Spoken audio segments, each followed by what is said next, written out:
দেখো আজকের আমি তরমুজের খোসা রান্না করছি। আমি তরমুজ খাওয়া হয়ে গেছে আর এই মোটা খোসাটা রেখে দিয়েছিলাম, এটার আবার ছাল ছাড়িয়ে আর এইভাবে টুকরো করে রেখে দিয়েছিলাম। আর আমি এখন এটা প্রেসারে একটা সিটি খাইয়ে নেব। আমি ভালো করে ধুয়ে নিয়েছি, দিয়ে আমি একটা কড়া বসিয়ে দিয়েছি। কড়া গরম হয়ে গেছে, আমি অল্প করে একটু মুগ ডাল ভেজে নেব। বেশ লাল করে মুগ ডালটা ভেজে নেব। ডালটা হালকা লাল হয়েছে, আর একটু লাল করে ভেজে একটা বাটির মধ্যে সিদ্ধ বসিয়ে দেবো। ভাজা হয়ে গেছে, এবার আমি নামিয়ে নেব। দেখো এই বাটির মধ্যে ভালো করে আমি ধুয়ে নিয়েছি, নিয়ে জল দিয়ে বসিয়ে দিয়েছি, সিদ্ধ হবে। হালকা মুখটা একটু ফেটে ফেটে গেলে তারপর আমি নামিয়ে নেব। প্রেসারের মধ্যে দুটো সিটি দিয়েছিলাম, দিয়ে আমি নামিয়ে দেখো ডালটা আমার সিদ্ধ হয়ে গেছে, এবার আমি নামিয়ে নেব। ডালটা একটু বেশি ভাজা হয়ে গেছে, অসুবিধা হবে না। ডালও সিদ্ধ হয়ে গেছে আর তরমুজের খোসা সিদ্ধ হয়ে গেছে। আমি একটু কড়াইয়ের মধ্যে 2 চামচ তেল দিয়েছি, আর ফোড়নে একটু গোটা জিরে দিয়েছি, 5 ফোড়ন দিয়েছি, একটু শুকনো লঙ্কা আর দারচিনি আর একটা লবঙ্গ এলাচ দিয়ে দিয়েছি।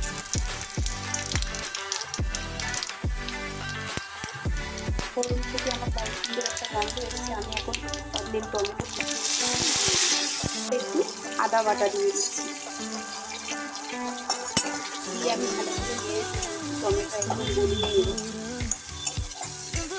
1/2 চামচ হলুদ গুঁড়ো দিয়ে দিচ্ছি, আর জিরে ধনে ভেজে রেখে গুঁড়ো করে রেখেছিলাম সেটাও 1/2 চামচ দিয়ে দিচ্ছি। দিয়ে আমি ভালো করে মশলাটা কষিয়ে দিচ্ছি। মশলাটা আমার ভালোভাবে কষানো হয়ে গেছে, আমি সামান্য জল দিয়ে দিচ্ছি, দিয়ে আরও ভালো করে মশলাটা আমি কষিয়ে নিচ্ছি। টমেটোটা একদম গলে গেছে, রংটাও সুন্দর হচ্ছে। মশলাটা ভালোভাবে কষানো হয়ে গেছে, এখন আমি তরমুজের খোসা সিদ্ধ করে রেখেছিলাম ওটা দিয়ে দিচ্ছি।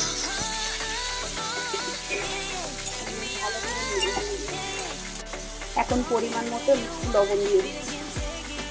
লবণটা দিয়ে আর একটু নাড়িয়ে চেড়ে নেব। আর গ্যাসের আঁচ একদম জোরে দিয়ে রেখে দিয়েছি, জলটা আছে জলটা একটু শুকিয়ে নিই।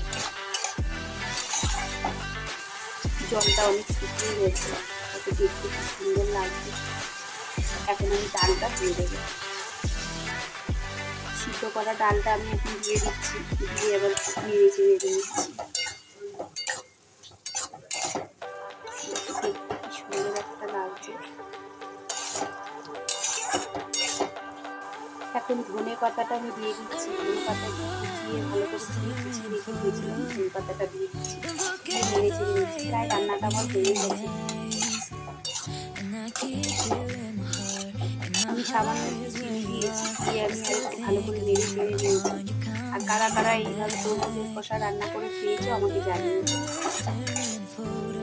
হয়ে গেছে রান্নাটা। দেখো রান্নাটা আমার হয়ে গেছে, আমি এবারে নামিয়ে নিচ্ছি। দেখো আমি নামিয়ে নিয়েছি,